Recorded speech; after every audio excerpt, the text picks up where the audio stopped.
The weight pressed down on Marcus's shoulders like a mountain of lead, each step a monumental effort as he climbed the transport ramp. Around him, the other cadets moved with practiced ease, their enhanced physiques making the grueling exercise look effortless. But Marcus was different. He was human, the only one in the entire Galactic Defense Academy's elite program. "Look at the Terran struggling," sneered Vexra, her scaled hide glistening with barely contained amusement. The draconian female stood nearly 8 feet tall, her muscular frame built for war. Perhaps he should return to his garden world before he embarrasses himself further.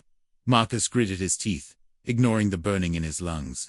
The gravity simulation was set to 3 times Earth normal child's play for most species here, but crushing for baseline humans. He'd been hearing variations of this mockery for months now, ever since Admiral Korath had announced the controversial human integration program.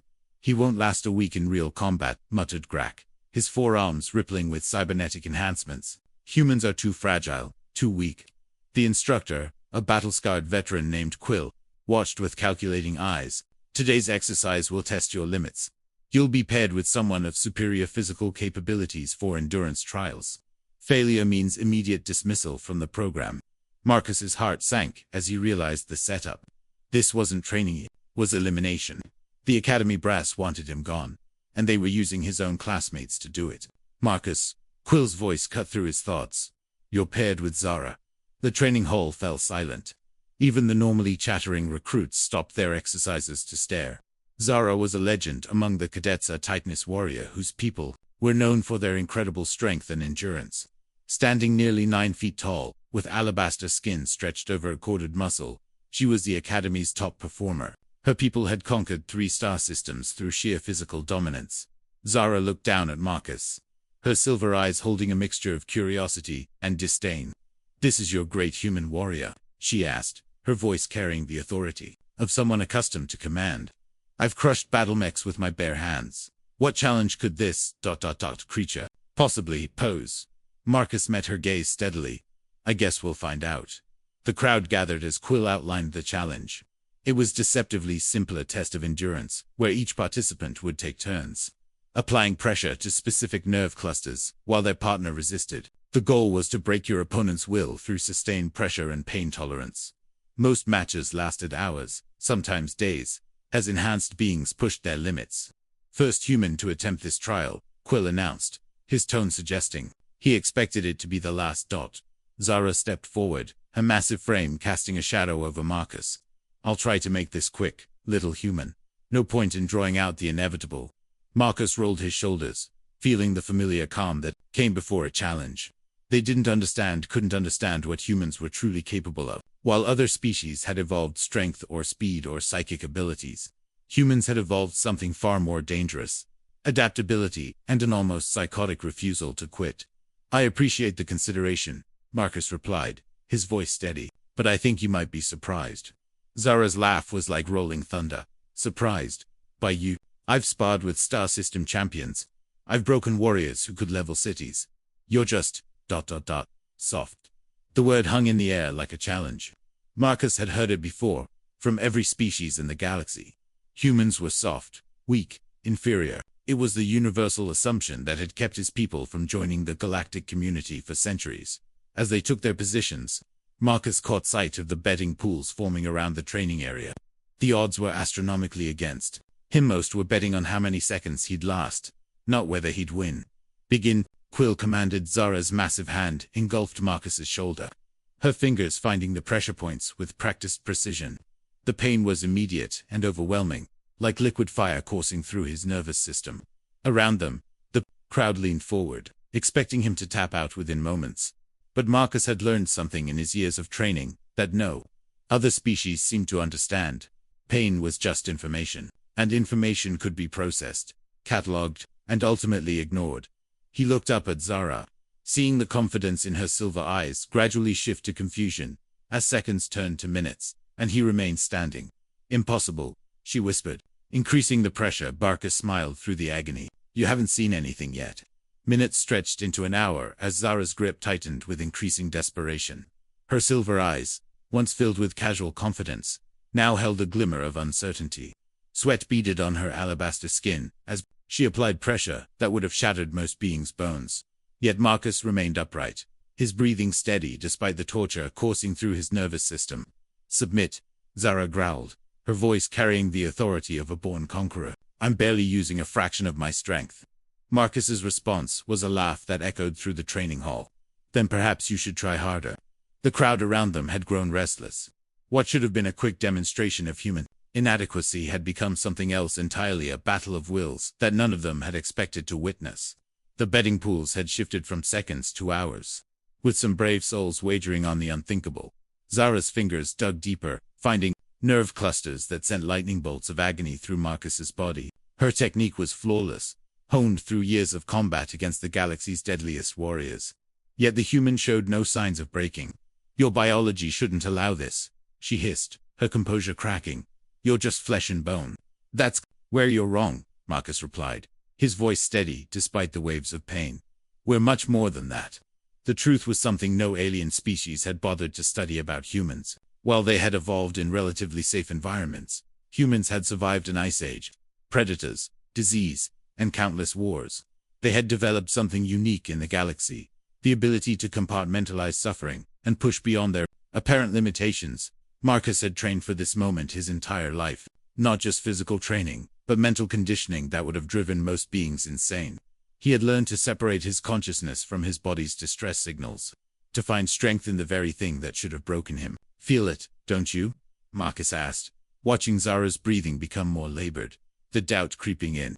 "You've never had to maintain maximum effort for this long." Zara's grip faltered for just a moment before she regained her composure. But Marcus had seen it, the first crack in her seemingly unshakable confidence. The Titaness warriors were bred for overwhelming force, not endurance. Their battles were won in minutes, not hours. "I could crush you," she snarled, her voice losing its earlier authority. "But you won't," Marcus replied calmly. "Because deep down, you're starting to realize something. You're not fighting just me, or fighting the collective will of the entire species that refused to die when the odds were against them." The crowd had grown silent, watching with fascination as their seemingly invincible champion began to show signs of strain. Her massive frame, built for short bursts of incredible power, wasn't designed for sustained exertion. "Your people conquered through strength," Marcus continued, his voice cutting through the tension. "But conquest isn't endurance. It's not about lasting when everything hurts and there's no end in sight." Zara's breathing became more ragged, sweat now flowing freely down her face. Her grip, while still incredibly painful, had lost some of its precision. She was fighting not just Marcus, but her own body's limitations. "This is impossible," she whispered, her voice barely audible. "I'm twice your size, 3 times your strength." "And yet here we are," Marcus replied, "still standing after 2 hours of your best effort." The psychological warfare was just beginning. Marcus had studied his opponent, understood her people's culture of dominance through superior force. But he also understood something they didn't, that true strength wasn't about how much force you could apply, but how much you could endure. "Want to know the secret?" Marcus asked, his tone almost conversational, despite the agony. "Humans don't just survive. We adapt. We overcome. We find ways to win when winning should be impossible." Zara's eyes widened as she realized the trap she'd walked into. This wasn't just a test of endurance, it was a lesson in human psychology. Every moment she failed to break him, every second he remained standing, was proof that her people's assumptions about human weakness were fundamentally flawed. "My turn," Marcus said quietly. The words hit Zara like a physical blow. In all her years of training, she'd never been forced to the defensive position. She'd always been the one applying pressure, the one in control. The thought of being subjected to the same treatment she'd been inflicting terrified her more than any physical opponent she'd ever faced. I'm not ready," she stammered, her voice cracking. Marcus smiled. And for the first time since the trial began, Zara saw something in his eyes that chilled her to the bone. It wasn't anger or hatred. It was the calm, patient confidence of a predator who knew the hunt was just beginning. "Neither were we," he said, "when your people first made contact with Earth." The transition was seamless, Marcus's hand finding the nerve clusters along Zara's massive frame with surprising accuracy. She had expected fumbling, uncertainty, the clumsy attempts of a species that had never truly understood combat. Instead, his touch was precise, calculated, finding pressure points that even her own people's warriors struggled to locate. "How'd you know our anatomy?" Zara gasped, her voice strained as Marcus applied pressure to a cluster that sent shockwaves through her nervous system. Did you think we came here unprepared? Marcus replied, his tone matter of fact. Humans have been studying galactic species for decades. We know every weakness, every strength, every vulnerability. The crowd watched in stunned silence as their champion, the undefeated Titaness, who had never shown weakness, began to tremble under the human's touch. It wasn't the physical pressure Zara had endured worse in training. It was the psychological impact of being outmaneuvered by someone she had dismissed as inferior. This is just the beginning, Marcus continued, his voice carrying an edge that made several spectators step back. You thought you were testing me. I've been testing you. Zara's legs began to shake, not from the physical stress, but from the realization that she had been manipulated from the start. The human had let her exhaust herself, had endured her assault, not just to prove his strength, but to study her technique, her limits, her weaknesses. You're not just applying pressure, she whispered, her silver eyes wide with understanding. You're learning. Marcus nodded slowly. Every human who comes after me will know exactly how to defeat your people's greatest warriors. Because you showed me everything I needed to know. The truth was devastating. Zara had been so focused on proving human inadequacy that she had revealed the entire arsenal of Titaness combat techniques. Every pressure point, every application of force, every tactical approach, Marcus had absorbed it all, while appearing to suffer under her assault. We don't just endure, Marcus explained, his grip shifting to a new cluster that made Zara's knees buckle. We learn, we adapt. We become stronger than those who try to break us. The crowd began to murmur, the implications hitting them like a tidal wave. If one human could withstand and then counter their strongest warrior, what did that mean for the galaxy's understanding of human capabilities? Please, Zara gasped, her voice barely above a whisper. I yield. No, Marcus replied firmly. You don't get to yield. You wanted to break me, to prove human weakness. Now you get to experience what it feels like to be truly tested. The role reversal was complete. Zara, who had entered this trial with absolute confidence, now found herself at the mercy of someone she had considered beneath her. The psychological impact was more devastating than any physical pain. I was wrong, she pleaded, her massive frame beginning to sag. I understand now. Please, I can't. Can't what? Marcus interrupted, his voice cutting through her plea. Can't handle the pressure. Can't endure what you tried to inflict on me. Can't accept that maybe, just maybe, you're not as superior as you believed. Tears began to flow down Zara's cheeks, something none of the spectators had ever seen from a Titaness warrior. Their entire culture was built on dominance, on the idea that strength equaled worth. To be brought low by someone they considered weak was worse than death. I'm sorry, she whispered, her voice broken. I'm so sorry. Marcus's expression softened slightly, but his grip remained firm. Sorry isn't enough. You wanted to humiliate me, to prove that humans don't belong here. Now you need to understand something about my people. He leaned closer, his voice dropping to a whisper that somehow carried to every corner of the training hall. We don't just survive your attempts to break us. We remember them, we learn from them, and we become stronger because of them. Zara's legs gave out completely, her massive form sinking to her knees as Marcus maintained his pressure. The sight of their champion brought low by a human sent shockwaves through the gathered crowd. Everything they thought they knew about the galaxy's hierarchy had just been shattered. The human wins, Quill announced, his voice carrying a note of disbelief. But Marcus wasn't finished. As Zara knelt before him, her earlier arrogance replaced by complete submission, he made a decision that would change everything. Get up, he commanded, his voice carrying an authority that made even the instructors straighten dots. Zara looked up at him through tear-filled eyes, confusion evident on her face. I can't. Yes, you can, Marcus replied, extending his hand. Because that's what allies do, they help each other up. The gesture was simple, but its impact was profound. In that moment, Marcus transformed from conqueror to leader, from enemy to potential ally. The crowd watched in stunned silence as Zara, the proud Titaness warrior, took his hand and allowed him to help her to her feet. This is what humans do, Marcus announced to the assembly. We don't just defeat our enemies, we turn them into allies. The training hall erupted in chaos as Marcus's words sank in. Instructors huddled in urgent conversations while cadets from dozens of species stared at the impossible scene before them. Zara, the Academy's most feared warrior, stood beside a human who had just systematically dismantled every assumption about his species' capabilities. Impossible, muttered Grak, his 4 cybernetic arms twitching with nervous energy. The humans are supposed to be the weakest species in the galaxy. The data proves it. The data lied, Marcus replied, his voice carrying clearly across the hall. Or rather, you interpreted it wrong. Physical strength isn't the only measure of power. Quill stepped forward, his scarred face betraying a mixture of professional interest and personal concern. Cadet Marcus, you've demonstrated unexpected capabilities. But this was just one trial. Real combat is different. Marcus's smile was patient, almost pitying. Instructor Quill, with respect, you have no idea what real combat is. The statement hung in the air like a challenge. Quill, a veteran of 3 galactic wars, had never been spoken to with such casual dismissal by a cadet. Around them, the tension ratcheted up several notches. Explain yourself, Quill demanded. Marcus looked around the assembled crowd, his gaze settling on each face in turn. Every species here fights the same way.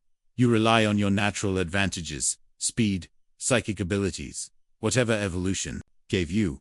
But humans learned something different. He gestured to Zara, who was still struggling to process her defeat. We learned that natural advantages can be overcome, that superior force can be turned against itself, that endurance and adaptability triumph over raw power. Pretty words, sneered Vexra, her scaled hide rippling with disdain. But you barely survived one trial. Do you think you could handle a real battle? Marcus's expression didn't change, but something in his eyes made several cadets step back. I've been in real battles, Vexra, more than you can imagine. The admission caught everyone off guard.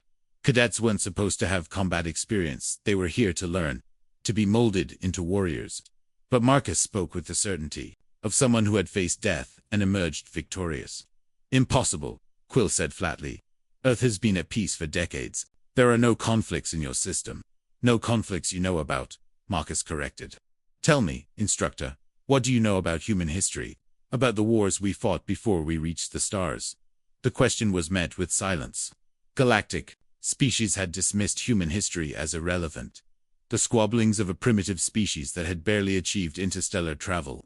But Marcus's tone suggested they had made a critical error. We didn't just fight wars, Marcus continued, we perfected them. For thousands of years, humans have been finding ways to defeat superior opponents. We've turned disadvantages into advantages, weaknesses into strengths.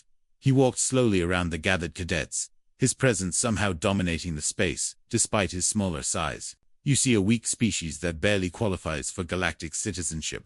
I see a species that has been preparing for this moment for millennia. Preparing for what? Zara asked, her voice barely audible. Marcus turned to face her, and for a moment, she saw something that chilled her to the bone. It wasn't anger or hatred. It was the calm certainty of someone who knew exactly what was coming. For the moment when the galaxy realizes that humans aren't the weakest species, he said quietly, we're the most dangerous. The implications of his words began to sink in.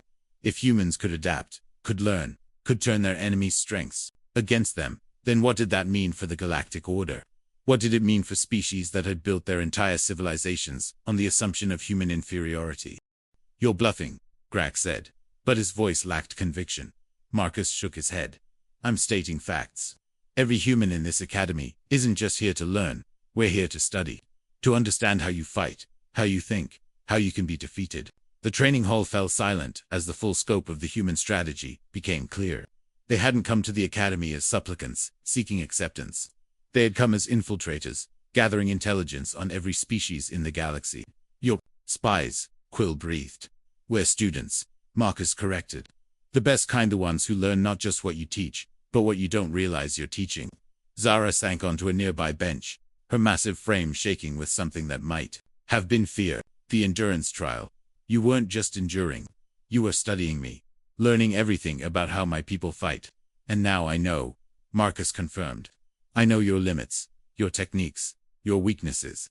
More importantly, I know how to train other humans to defeat warriors like you.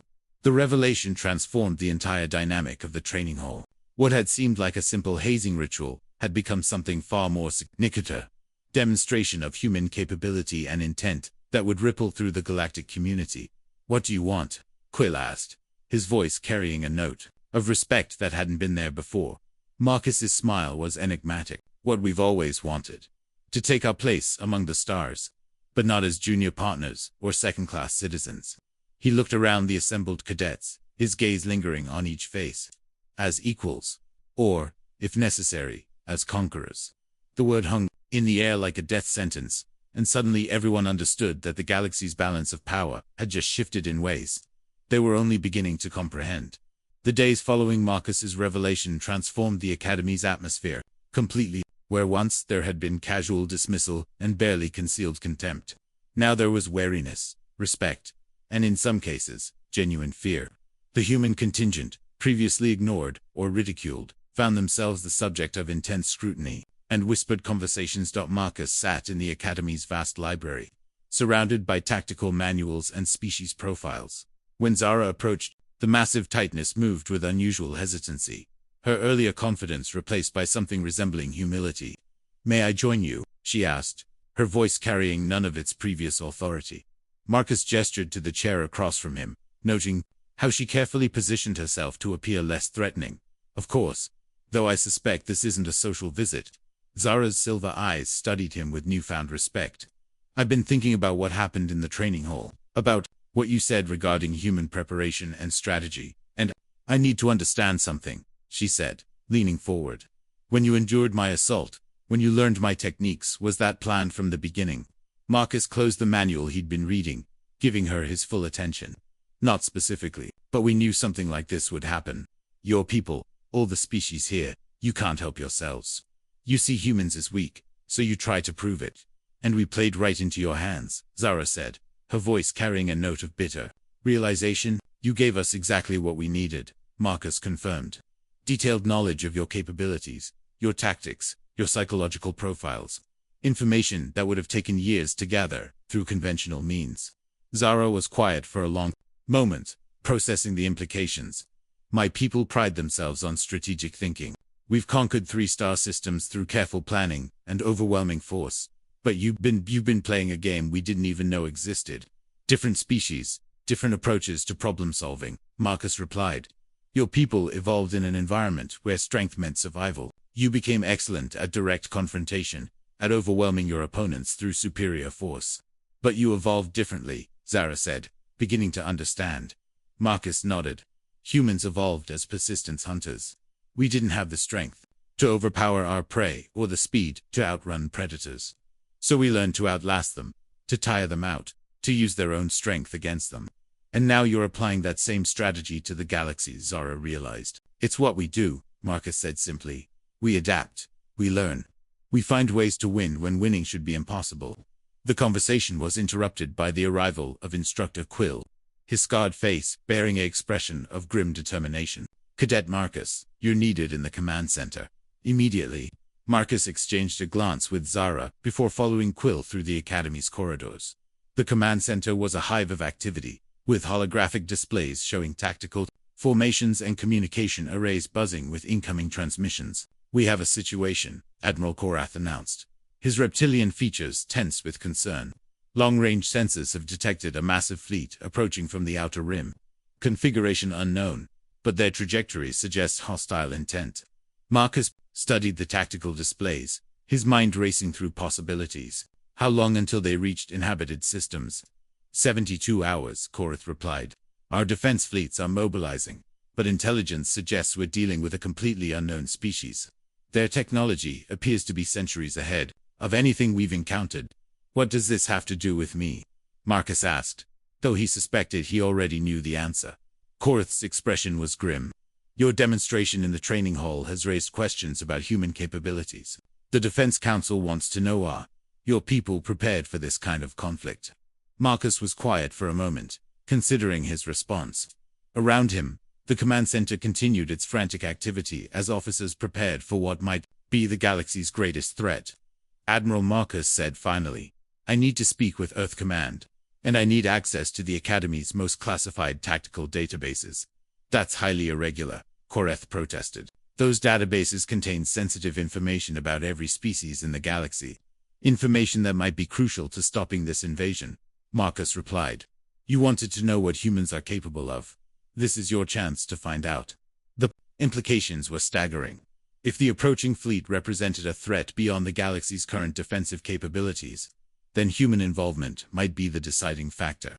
But that involvement would come at a cost: the revelation of humanity's true strategic capabilities. What guarantees do we have that this information won't be used against us? Korath asked. Marcus's smile was enigmatic. The same guarantee you've always had, Admiral. That humans prefer cooperation to conquest. But if this threat is as serious as you believe, then preferences might become irrelevant. The command center fell silent as the full implications of his words sank in. The galaxy was about to discover that humans weren't just capable of surviving, they were capable of winning. And in 72 hours, they might need to prove it. The next 18 hours transformed the Academy into a strategic nerve center unlike anything seen in galactic history. Marcus found himself at the center of a whirlwind of activity, as species that had dismissed humans as inferior suddenly sought their counsel with desperate urgency.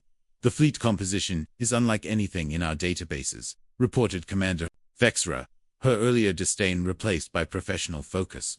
They're using energy signatures we can't identify, moving in formations that don't match any known tactical doctrine.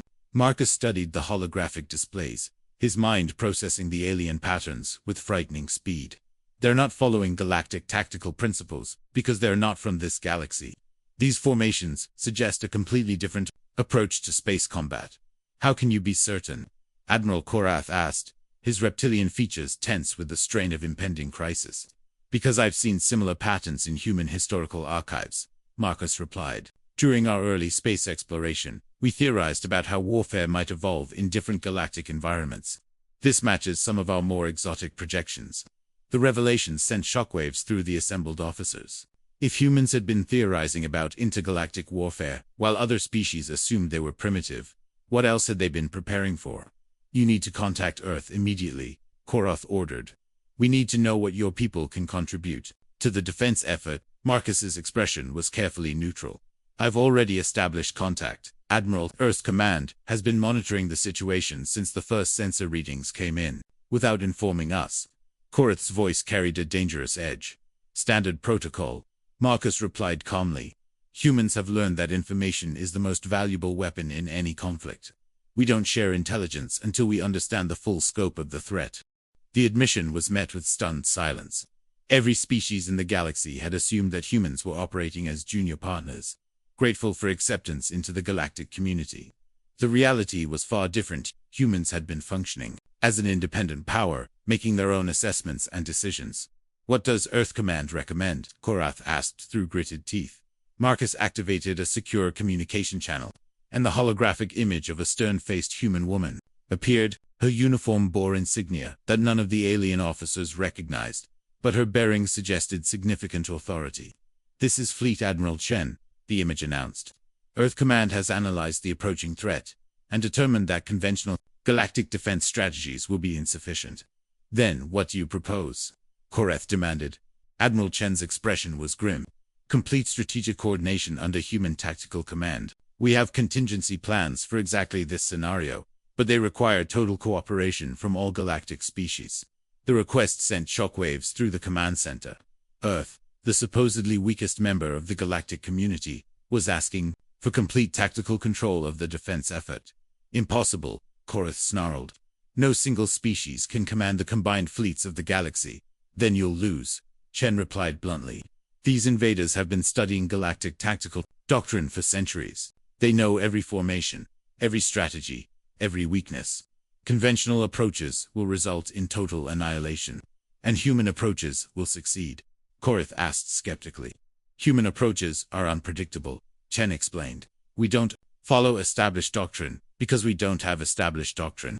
We adapt, improvise, and create new strategies in real time. Marcus watched the exchange with growing understanding. This wasn't just about military tactics. It was about the fundamental difference between human and alien thinking. While other species had developed rigid, hierarchical approaches to warfare, humans had remained fluid, adaptable, and dangerous. What specific capabilities are you offering? Korath asked. Chun's smile was cold. Complete tactical surprise. The invaders have studied every galactic species except humans. They know nothing about our capabilities, our strategies, or our willingness to do whatever it takes to win. Whatever it takes, Korath repeated. Admiral, Marcus interjected, there's something you need to understand about human military philosophy. We don't fight fair. We don't follow rules that limit our effectiveness. We fight to win, period. The implications were staggering. If humans were willing to abandon conventional military ethics, what did that mean for the galaxy's understanding of warfare? We have 54 hours until the fleet arrives, Chen announced. Every moment we spend debating is a moment the invaders gain. Advantage. Make your decision, Admiral. Korath looked around the command center, seeing the faces of officers from dozens of species, all looking to him for leadership. The choice was clear: accept human tactical command or face annihilation. What guarantees do we have that humans won't use this crisis to seize control of the galaxy? He asked. Marcus's response was immediate and chilling. The same guarantee you've always had, Admiral, that we prefer cooperation to conquest. But if we're going to save the galaxy, we need to do it our way. The silence that followed was broken only by the hum of computer systems and the distant sound of fleet preparations. Finally, Korath made his decision. Earth Command has tactical authority for the duration of this crisis, he announced. May whatever gods you believe in have mercy on us all. Chun's image nodded grimly. Mercy is a luxury we can't afford, Admiral. Now let's show these invaders what humans do to those who threaten our home. The war room beneath the academy had been transformed into a tactical command center that defied every principle of galactic military doctrine. Instead of the rigid hierarchical structures favored by most species, humans had created a fluid, adaptive system that seemed to operate uncontrolled chaos. Marcus stood at the center of it all, coordinating with Earth Command, while simultaneously managing the integration of dozens of alien fleets. Around him, officers from every major species worked with an urgency that would have been impossible just days earlier. The Draconian fleet is reporting full readiness, announced Commander Vexra, her scaled hide reflecting the glow of tactical displays, but Admiral Korath is requesting clarification on the human tactical doctrine. Marcus glanced at the massive holographic display showing the approaching invasion fleet. Tell him there is no doctrine. That's the point. I don't understand, Vexra admitted, her voice carrying a note of frustration. Your people, all the galactic species, you approach warfare like a chess match, Marcus explained. Predictable moves, established strategies, clear hierarchies. But humans approach war like jazz music improvisation based on a loose framework. The comparison was lost on most of the alien officers, but those who had studied human culture began to understand. Jazz was chaos made beautiful, disorder given structure through pure creativity. Applied to warfare, it became something unprecedented and terrifying. Fleet Admiral Chen, we're receiving tactical updates from the forward scouts, reported a human communications officer. The invasion force is larger than initial estimates. We're looking at over 10,000 ships. Chen's holographic image studied the data with calculating eyes. Composition analysis. Heavy cruisers, battle carriers, and something we've never seen before, the officer replied. The scouts are calling them world killers. Ships the size of small moons, with energy, outputs that could sterilize entire planets.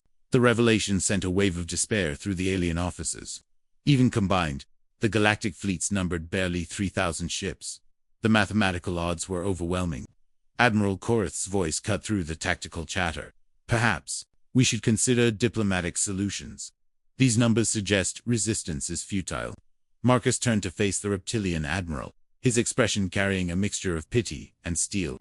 Admiral, there's something you need to understand about humans. We don't believe in futile resistance. We believe in impossible victories. Pretty words, Korath replied, but this is mathematics. We're outnumbered more than 3-1 by a technologically superior force. Mathematics, Marcus agreed, but you're calculating wrong. You're thinking like prey. Humans think like predators. He gestured to the tactical display, highlighting the invasion fleet's formation. Look at their approach. Perfect formation, overwhelming force, textbook, conquest strategy. They're so confident in their superiority that they're not even trying to hide their intentions. Which makes them dangerous, Korath protested. Which makes them predictable, Marcus corrected. They're following a pattern, Admiral, and patterns can be exploited.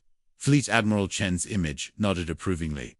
Show them the real numbers, Marcus. Marcus activated a new display, showing ship counts and tactical positions. The invasion fleet has 10,000 ships, but they're arranged in a classical conquest formation: heavy units in the center, escorts on the flanks, support vessels in the rear. Standard tactical doctrine, Vexra observed. Exactly. Marcus replied. Which means they're vulnerable to non-standard approaches. We're not going to fight them ship to ship. We're going to fight them human style, which is Marcus's smile was predatory. We're going to make them beat themselves. The strategy that unfolded over the next several hours was unlike anything in galactic military history. Instead of preparing for direct confrontation, humans began orchestrating what they called asymmetric warfare, a concept that baffled every alien commander present. We're not going to engage their main fleet, Marcus explained, manipulating the holographic display to show tactical movements. We're going to fragment their formation, isolate their command structure, and turn their own strength against them. How? Korath demanded. They have overwhelming firepower. Firepower is useless if you can't effectively deploy it, Chun's image replied. Marcus, show them the deception protocols. The display shifted to show a complex web of false sensor readings, decoy ships, and misdirection tactics. We're going to make them think we're everywhere and nowhere at once, Marcus explained. Human ships will act as ghosts, appearing just long enough to draw fire before vanishing. Cowardly, growled Grak, his cybernetic arms clicking with disapproval. Effective, Marcus countered. Your people think bravery means facing superior force head-on. Humans think bravery means doing whatever it takes to protect what matters. The tactical briefing continued as more human strategies were revealed. Psychological warfare, information manipulation, and what humans called controlled chaos became the foundation of the defense plan. The key, Marcus explained, is that we're not trying to destroy their fleet. We're trying to destroy their cohesion, their confidence, their ability to function as a unified force. Zara, who had been quietly observing, finally spoke. This is how you defeated me, isn't it? Not through superior strength, but by making me doubt my own capabilities. Marcus nodded. Exactly. Physical defeat is temporary. Psychological defeat is permanent. As the final tactical elements fell into place, the assembled officers began to understand the true scope of human strategic thinking. They weren't just planning a battle, they were orchestrating a psychological campaign designed to turn the invaders' greatest strength into their greatest weakness. 36 hours until contact, Chen announced. All fleets are to maintain communication silence until the engagement begins. From this point forward, we operate under human tactical command. The war room fell silent as the reality of the situation sank in. The galaxy's survival now depended on the strategic capabilities of the species they had dismissed as weakest dot. Marcus looked around at the assembled officers, seeing fear, uncertainty, and grudging respect in their faces. Ladies and gentlemen, you're about to witness something unprecedented in galactic history. You're about to see what happens when humans stop pretending to be weak.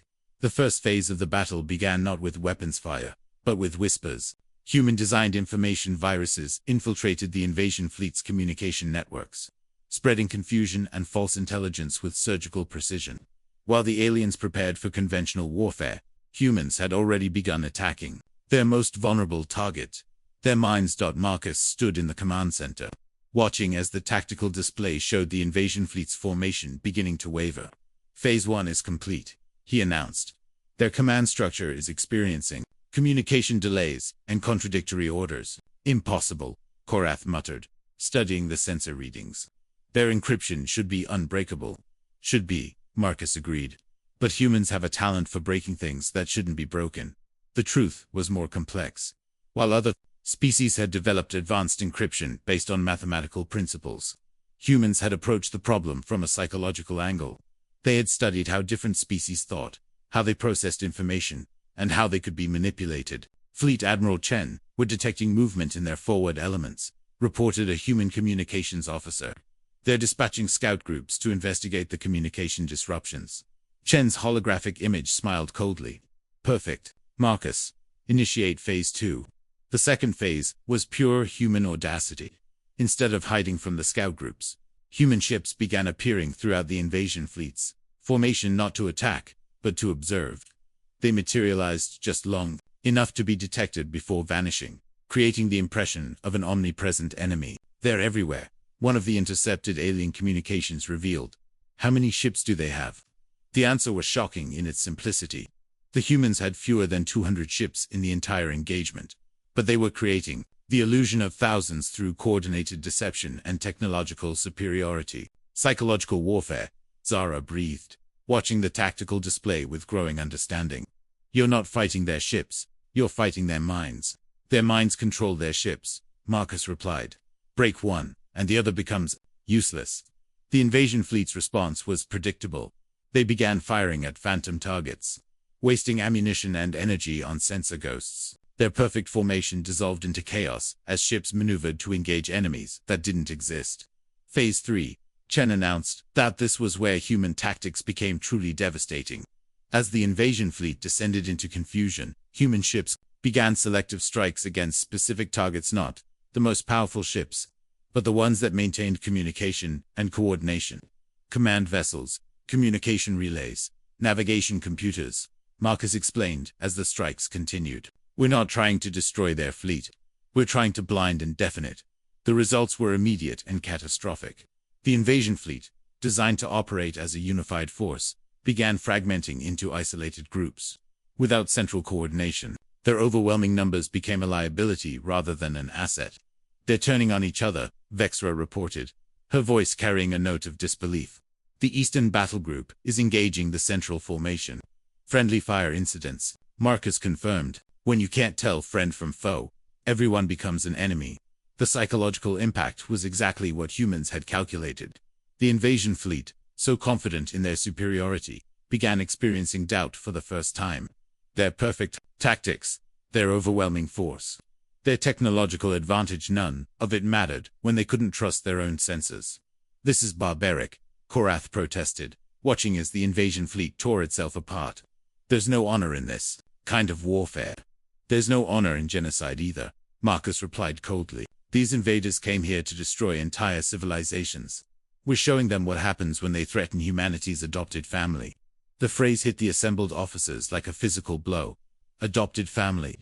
Despite all the condescension, all the dismissal, all the assumptions about human weakness, humans had claimed the galactic community as their own.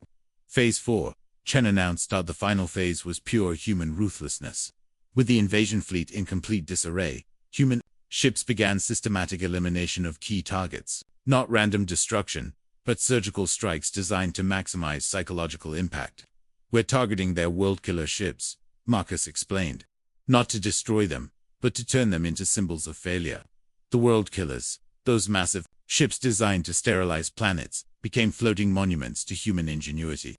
Human boarding parties infiltrated them, not to capture them, but to reprogram their systems.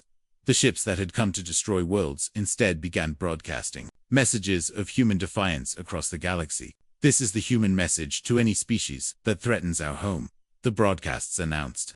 We are not the weakest link in the galactic chain. We are the strongest. Because we refuse to break. The invasion fleet's collapse was complete. In less than 12 hours, 10,000 ships had been reduced to scattered demoralized remnants, fleeing back toward the galactic rim. The humans had achieved something unprecedented: total victory, without firing a single shot in anger. How? Korath asked, his voice barely above a whisper. Marcus turned to face the reptilian admiral, his expression carrying a mixture of satisfaction and sadness. Because we understood something you didn't, Admiral. This was never about strength versus weakness. It was about adaptation versus stagnation. The victory celebration that should have filled the command center was replaced by an uncomfortable silence. The galactic officers stood around the tactical displays, watching as the last remnants of the invasion fleet disappeared into the void, their minds struggling to process what they had witnessed. Casualty report. Admiral Korath requested, his voice hollow. 0. Marcus replied simply. 0 human casualties. 0 allied casualties. Minimal damage to any galactic vessels. The number was impossible to comprehend. The greatest threat in galactic history had been neutralized without a single friendly loss. It defied every principle of warfare that the assembled species understood. The invasion fleet, approximately 30% destroyed, the rest scattered and demoralized, Marcus reported. Those that survived are broadcasting surrender requests and begging for safe passage back to their home galaxy. Korath sank into his command chair, his reptilian features showing the strain of the past few days. In 300 years of galactic warfare, I've never seen anything like this. How is it possible? Fleet Admiral Chen's holographic image flickered as she prepared to end the connection. Because you've been fighting the wrong war, Admiral. You've been preparing for battles. Humans prepare for victory. What's the difference? Vexra asked. her scaled hide reflecting the dim lighting of the command center. Battles are about destroying the enemy, Chen explained. Victory is about making the enemy destroy themselves. As Chun's image faded, the assembled officers turned to Marcus, with expressions ranging from awe to fear. The human who had been dismissed as weak just days earlier now stood as the architect of the galaxy's salvation. What happens now? Zara asked, her voice carrying a note of uncertainty. Marcus was quiet for a long moment, studying the faces around him. Now you understand why humans weren't interested in being junior partners in the galactic community. You were planning this all along, Korath accused. The academy, the integration program, all of it was preparation for conquest. Not conquest, Marcus corrected. Liberation. You've been trapped in patterns of thinking that made you vulnerable to exactly this kind of threat. We just showed you what's possible when you break free of those patterns. The implications were staggering. If humans could orchestrate this level of strategic deception, what else were they capable of? What other assumptions about human nature were wrong? The Defense Council is requesting an immediate briefing, an aide announced. They want to understand the full scope of human capabilities. Marcus smiled, but there was no warmth in it. Tell them they'll understand what they need to understand. Nothing more. You can't simply withhold information from the galactic government, Korath protested. We can, and we will, Marcus replied. Information is power. Admiral, and power must be earned, not freely given. The statement sent shockwaves through the assembled officers. Humans weren't just refusing to be subordinate, they were actively asserting dominance over the galactic hierarchy. What do you want? Korath asked, his voice carrying a note of defeat. What we've always wanted, Marcus replied. Respect, recognition, and the right to determine our own destiny. Zara stepped forward, her massive frame somehow seeming smaller in Marcus's presence. The training trial, when you defeated Methat, was just the beginning, wasn't it? Marcus nodded. Everything that happened was necessary. You needed to understand that your assumptions about human weakness were wrong. The galaxy needed to see what we're capable of when we stopped pretending to be harmless. And now, she asked. Now we negotiate, Marcus replied, not as supplicants seeking acceptance, but as equals demanding recognition. The transformation was complete. In the span of a few days, humans had gone from dismissed weaklings to the galaxy's most formidable power.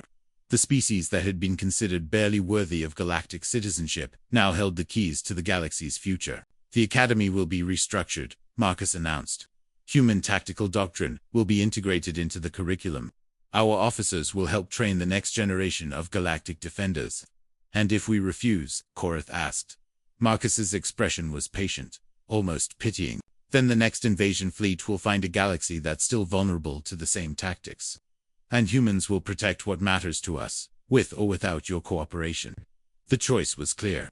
Accept human leadership or face the consequences of continued vulnerability. The galaxy's pride was a luxury they could no longer afford. I'll need to consult with the Defense Council, Korath said finally. Of course, Marcus replied. Take all the time you need. But remember, Admiral, the galaxy just learned that humans don't make idle threats. We deliver on our promises, whether they're offers of cooperation or warnings of consequences. As the officers filed out of the command center, Zara remained behind. Marcus, I need to ask you something. What is it? When you helped me up after the trial, when you called us your adopted family, did you mean it? Marcus's expression softened slightly. Zara, humans have a saying, blood is thicker than water. But the full quote is the blood of the covenant is thicker than the water of the womb. Chosen family is stronger than birth family. So we're family. Your family, Marcus confirmed. And humans protect their family. That's why we're here, why we fought, why we'll continue to fight. Not for conquest, but for protection. The revelation brought tears to Zara's eyes. The species she had tried to humiliate had claimed her as family, had fought to protect her people, had risked everything to ensure her survival. Thank you, she whispered. Thank you for giving us the chance to prove ourselves, Marcus replied.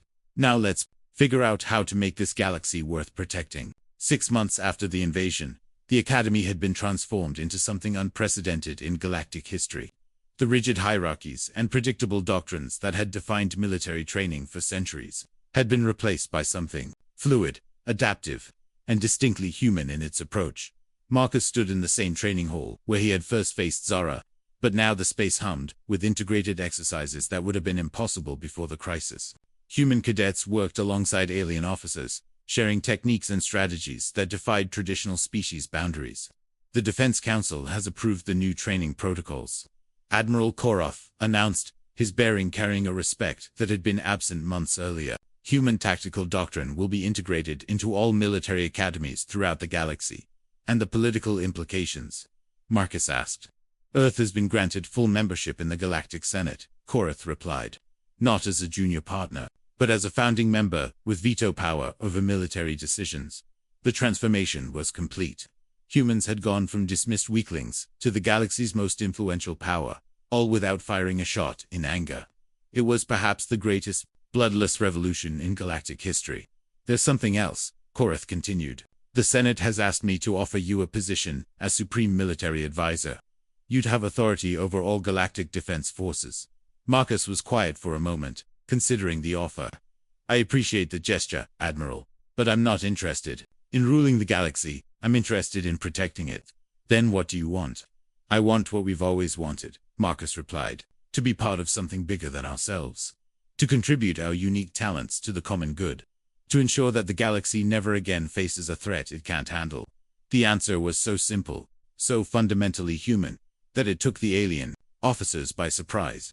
Despite their overwhelming capabilities, despite their strategic superiority, humans wanted nothing more than to belong. The invasion fleet. Some of the survivors have requested asylum, Koroth reported. They claim they were forced into the attack by something even more dangerous. Marcus's expression grew serious. What kind of something? They won't say. Only that the galaxy needs to be prepared for what's coming. The revelation cast a shadow over the celebration. If the invasion fleet had been running from something worse, then the galaxy's trials were far from over. Then we'll be ready, Marcus said simply. Together, Zara approached, her massive frame moving with the confident grace of a warrior who had found her place in the universe. Marcus, the integrated training program is exceeding all expectations. Human and alien officers are developing tactics that neither species could have created alone. That's the point, Marcus replied. Humans don't want to replace alien capabilities. Want to enhance them. To create something stronger than the sum of its parts. Like family, Zara said, understanding. Exactly like family. As the months passed, the galaxy began to change in ways that went far beyond military doctrine. Human concepts of adaptability, creativity, and resilience began influencing art, science, and philosophy. The rigid hierarchies that had defined galactic civilization for millennia gave way to more fluid, collaborative structures.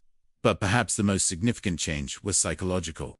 The galaxy had learned that strength wasn't about overwhelming force or technological superiority. It was about the willingness to adapt, to learn, and to never give up. The next generation will be different, Marcus observed, watching as human and alien cadets worked together on a complex tactical simulation. They'll grow up understanding that diversity is strength, that different perspectives create better solutions, and they'll be ready for whatever comes next, Zara added. Marcus nodded, his eyes reflecting the quiet satisfaction of a job well done. The galaxy had tested him, had challenged his people, had tried to break human resolve. Instead, they had forged something stronger, a united community that could face any threat. As he watched the integrated training exercises, Marcus reflected on the journey that had brought them here.